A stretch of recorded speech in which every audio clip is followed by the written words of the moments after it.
Welcome to the Embodied Naturopath podcast. I'm Chantal Oxley, a qualified naturopath and Reiki practitioner, helping women to understand the connection between their physical health, emotional well-being, and their nervous system. And in today's episode, I wanted to share a bit more about my own Reiki journey, because obviously that's something that I've only recently, in the last couple of years, I would say, have incorporated in my clinical practice. And it's certainly been an interesting experience as well. So initially, I hadn't actually really known much about Reiki. I remember, I think I might have had like an energy healing session with somebody many years ago, and they suggested that Reiki would be something that would be really good for me to do. But I didn't really know much about it, and it wasn't something that I was interested in pursuing at the time.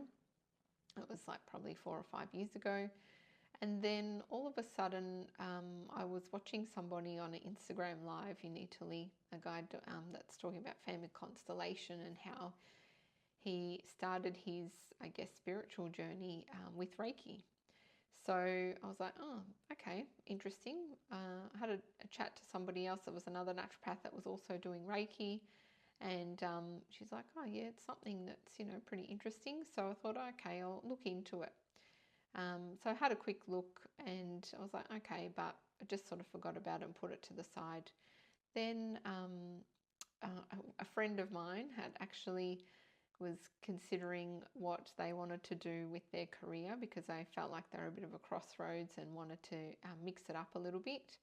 And, I was like encouraging them to do something for themselves. And, obviously they weren't really, they weren't taking action.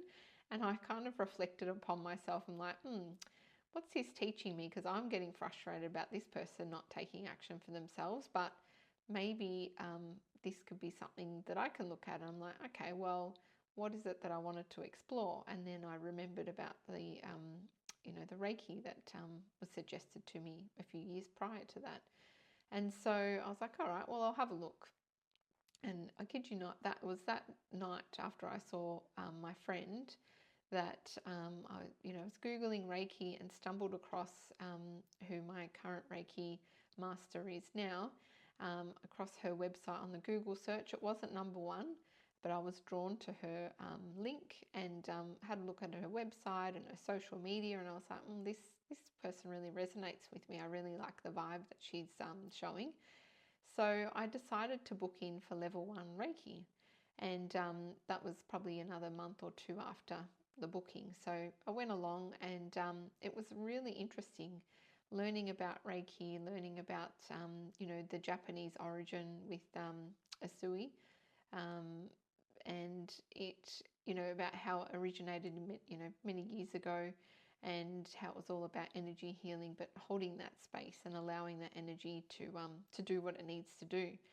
And so it was quite interesting. There was a lot of meditation involved. It was a full weekend initially on the level 1, and I thought, oh my goodness, like it's going to be really tiring being there the whole weekend. But I actually came back feeling so relaxed, because I found that the meditation in between the learnings was great. It was really helping to connect myself back in with my body, to really just start to listen to my intuition again, and then learning a bit more about how to practice Reiki. And this level 1's all about self Reiki, but also practicing on your family and friends. So so after that level 1 course, I did that for my son, and a little bit on family members or plants as well, and kind of just left it at that. But I really enjoyed it, and I thought I may as well book into level 2. So you have to, at that moment in time, you had to wait a certain time. I think it was 6 months until you could go into level 2. So I booked the next one for the 6 months. And I was feeling very overwhelmed and challenged at that particular time. And again, it was such a beautiful course, because it really helped me connect back within myself, within my nervous system. And then also it was like, we practiced Reiki on each other. within the course. And yeah, it was really, really cool actually, what you could sense and what you could feel, and how I felt from that. And I felt that it really changed my life at that particular time. It seems very maybe extreme, I guess, for life changing, but it really shifted my energy. And so I guess from sometimes in the body, or we get stuck in these constant patterns of feeling overwhelmed, feeling tired, feeling the weight of the world upon you. And then doing the Reiki and the energy healing, it sort of helped to distance or release some of that heavy sort of energy or heavy feeling within the body, and just help to lighten it, and help to sort of clear things that were feeling very heavy and stuck at the time.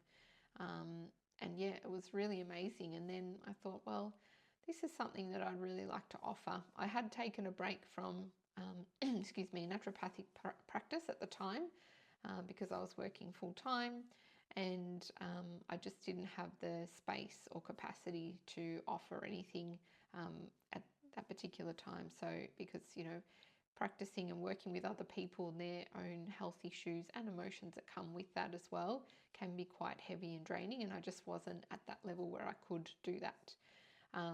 So I thought Reiki, oh, that's interesting.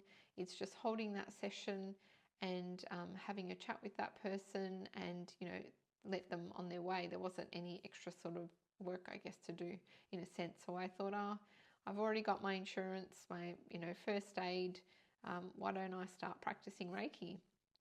And a very good friend of mine owns a clinic where I'm offering my Reiki in-person sessions now, and let me use a room, and then that's when I started practicing Reiki. And yeah, it was interesting. I had a few people that were referred from my friend, some clients of hers, and they couldn't believe how well managed that they felt, or how less stressed or overwhelmed that they felt just after that one Reiki healing session that I offered. So it was really cool. It was really cool. It still is really cool. And so I was doing that for a little bit, and then I ended up doing in the mastership now, which is a 12-month, I guess it's almost like an apprenticeship of working closely with my Reiki master and learning new symbols and different techniques with Reiki, but also deepening my own, I guess, energetic, spiritual awakening, if that is the right way to say that. It really helps to really connect you with yourself and your intuition. And that's what I found to be really powerful. Been going through some pretty challenging life experiences over the last 12 months, and especially this year, it's doing the Reiki mastership and having my Reiki master there at hand, meeting with her regularly, but also having some contact in between, has really been very supportive to me, and really helped to strengthen my intuition, and also to strengthen different, I guess, things, emotions, or help to witness emotions without actually attaching to them. And I guess that's the part that really intrigued me as well with Reiki, is that obviously, from a naturopathic perspective, when I've been seeing clients and helping them with their stress levels and helping them with whatever health issues they're coming up with, but then also, there seems to be this emotional tie with that, and some people get so stuck with that actually prevents them from doing the things that they need to do. So, with the Reiki healing, it can actually really help to make some subtle shifts, and emotionally, so it can actually help to shift some of these things. And some people are not really aware that happens, and that's okay. You don't have to always delve into the deeper meaning behind these things, with physical ailments, or just with patterns that they keep getting stuck in. But it can really just help to give that subtle shift, and just take the energy and the load off, and feel much lighter, so you can move forward and make those changes that you need to do, or hold yourself enough to get you through the challenging times. So yeah, so that's where I'm at, I guess, with my Reiki journey, and continuing to enjoy that connection and learn a lot more from my Reiki master. It's been, yeah, such an amazing tool for myself, but also I've really seen how powerful it can be in my clients that I do offer Reiki to. You know, one of my particular clients had been going through, been seeing them for a while and going through different things. And interestingly, when, with Reiki healing, it's obviously channeling energy through myself as a Reiki practitioner and sometimes holding my hands over certain areas, hovering or actually touching certain parts. So whether it's the shoulders, the belly, the knees, the feet. But often I'll hover over certain chakra points. So I'm not sure if you're familiar with chakras, but they are energy centers that can, correlate with certain, health conditions, that can correlate with certain aspects of our lives, as in, for example, the root chakra, which is at the base of the spine, is all about safety and survival. We also have the solar plexus, which is just underneath, excuse me, just underneath sort of the rib cage, and that's all about self-empowerment and also, really holding boundaries for ourselves.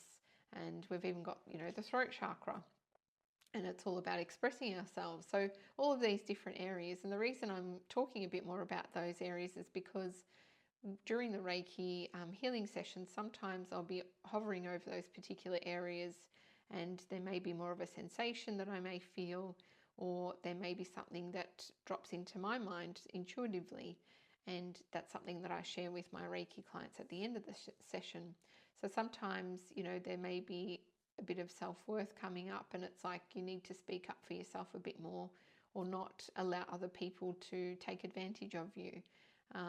Or there may be, sometimes over the heart area, sometimes that can also indicate that there's a lot of love there, but sometimes I can, in a way that I sense that they're giving away a lot of that love to other people and not enough to themselves. And that's something that I share with people at the end of the session too, just so that that way they're just aware of these little parts. It's not necessarily something that they have to implement anything in particular, but just to be mindful in those particular situations.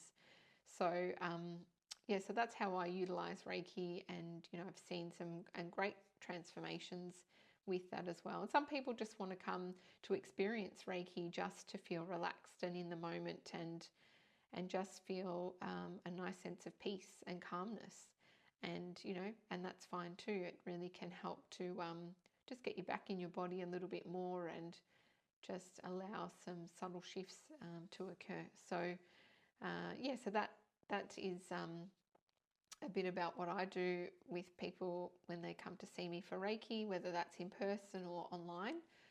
Obviously, people are like, how can it work when you're online? But, we use Wi-Fi, and we don't question how that works. So, it's all about energy transfer.